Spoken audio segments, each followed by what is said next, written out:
internet, a mídia falada, digamos assim, nos rádios, que é a presença da mídia controlando a cultura.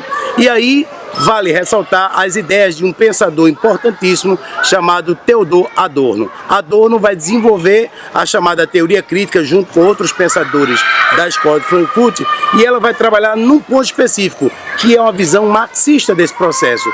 É a ideia de entender como a mídia controla os meios de comunicação, e não só controla os meios de comunicação, controla a produção cultural. Então vejamos, se eu for trabalhar aqui a Revolução Industrial, como tradicionalmente você já conhece, estudou com o seu professor de História, você lembra que na Revolução Industrial eu tenho um conceito criado por um americano chamado Henry Ford, chamado de Fordismo. No Fordismo eu tenho uma linha de produção e todos os produtos ali fabricados obedecem a uma lógica de produção, a uma sequência. Então, se eu for trabalhar aqui, por exemplo, a indústria automobilística, eu tenho um carro que é produzido em etapas, então está numa sequência, e ao final todos os carros produzidos terão a mesma cara, o mesmo modelo, o mesmo jeito, eles são iguais. Então pense nisso, da Revolução Industrial, traduzindo isso para a cultura. É quando eu pego a cultura e transformo ela numa mercadoria para ser consumida por todos. Então vejamos como é que isso ocorre. Adorno vai dizer que essa indústria cultural trabalha em 3 vertentes. A primeira é: os meios de comunicação controlam o saber cultural. Então vamos lá pegar a história do Brasil.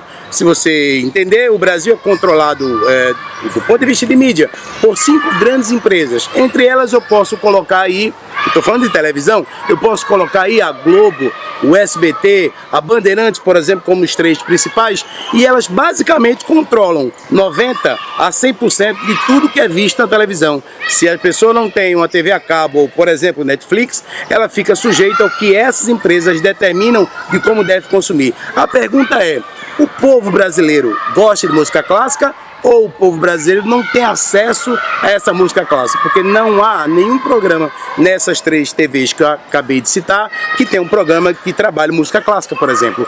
Mas ao invés disso, eu tenho uma maximização, uma massificação de um conceito de música que é um conceito de música popular, fácil para ser consumida. E aí a gente pega a história do Brasil nos últimos 20 anos, a gente vai ver a lambada como exemplo principal, o pagode, não que você não possa gostar de pagode, nem de música sertaneja, nem de axé music, por exemplo, mas eles entender na verdade que eles são produtos fabricados para ser consumidos. Não é algo que vem do povo, não é algo que nasceu da vontade popular, mas é algo criado, difundido, massificado por essa mídia. A mídia controla, portanto, a linha musical, a mídia controla, por exemplo, a grade de programação. Toda a grade de programação das grandes TVs brasileiras, elas são produzidas para massificar um conceito. De manhã atinge-se um público, meio-dia se atinge outro, à tarde e à noite